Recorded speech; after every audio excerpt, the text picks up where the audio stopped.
ipapakita ko na sa inyo ang lahat sa ating incubator, simula nung first clutch hanggang second clutch. At saka sasabihin ko din sa inyo kung ano ang mga ginagawa ko para nabuhay ang mga papisa sa aking incubator. So wag na nating patagalin mga ka-backyard, start na tayo.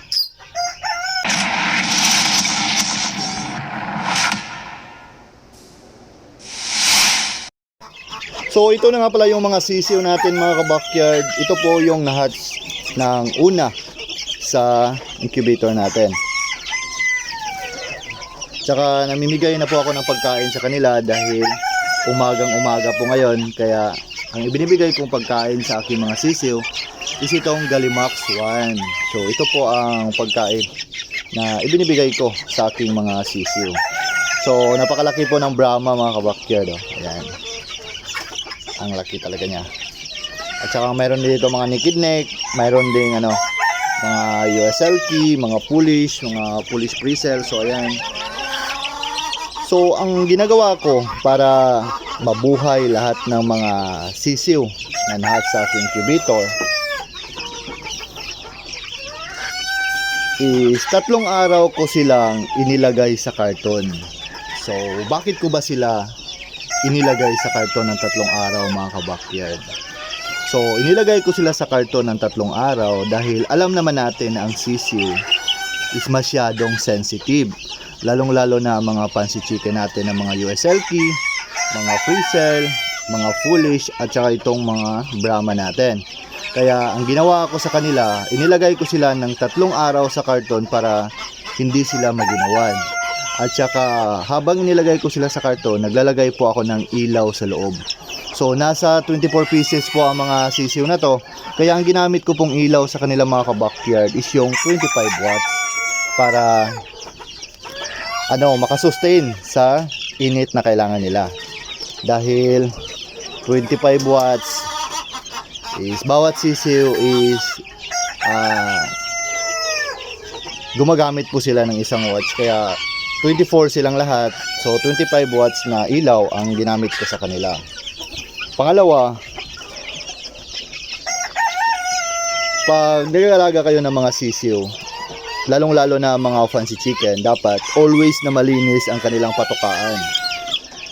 Maganda kasi mga ka-backyard na always na malinis ang kanilang patukaan para makaiwas sila sa mga sakit.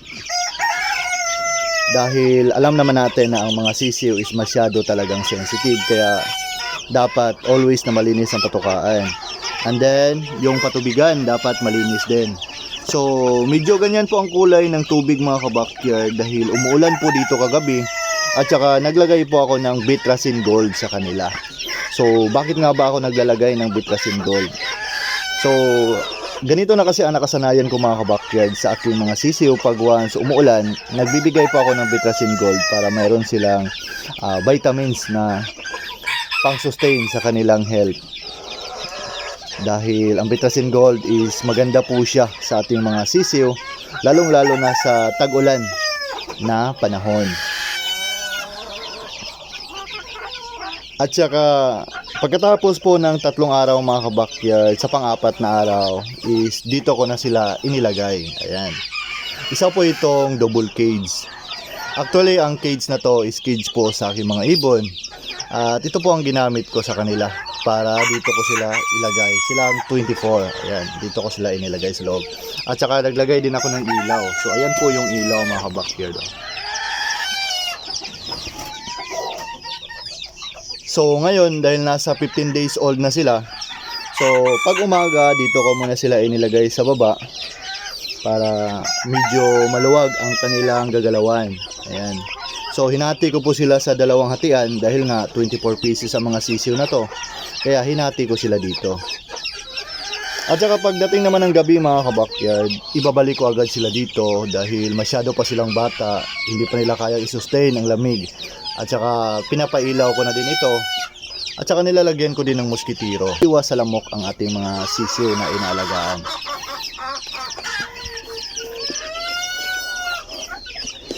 So nangihingi na po mga ka-backyard ang second batch natin ng mga sisiw. So ito po sila. Ito po yung second batch na nahat sa incubator natin. So bibigyan ko muna sila ng ng pagkain.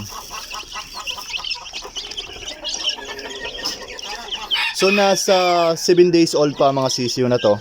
Nasa 23 pieces din sila. So hindi ko muna sila inilipat kagaya nung unang hatch incubator natin dahil masyado pa po silang bata para ilipat natin sa baba, sa dito. So hindi ko po sila pwedeng ilipat dahil masyado pa silang bata, kaya pinapailawan ko muna sila. So ayan, mayroon po dito mga USL Key, Brahma. So ito Brahma po ito mga kabakyard. Ito Brahma po ito. So pakita ko sa inyo. Ayan, Brahma po ito. Ayan. Mayroon din tayo dito yung Cornish Bantam. So ito Cornish Bantam po ito mga kabakyard. Yan, napaka-cute na Cornish Bantam. So actually ang Cornish Bantam na na-hatch natin is nasa 6 pieces po sila. At saka mayroon din dito mga Polish. Ayan, Polish po ito. Oh, kitang-kita nyo naman ang crest niya mga kabakyard, ang ganda. So ang parents po sa sisiyo na to is yung back-to-back Polish ko na white. So meron din tayong mga USLG.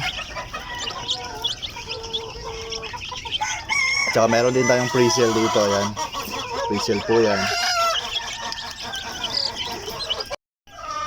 At ang panghuli kong ginagawa mga ka-backyard sa aking mga alagang sisiw is nagbibigay po ako ng vitamin sa kanila. So ang vitamins na ginagamit ko po sa aking mga sisiw is itong Vitamin Pro. So ayan, ito po ang ginagamit ko sa aking mga alagang sisiw.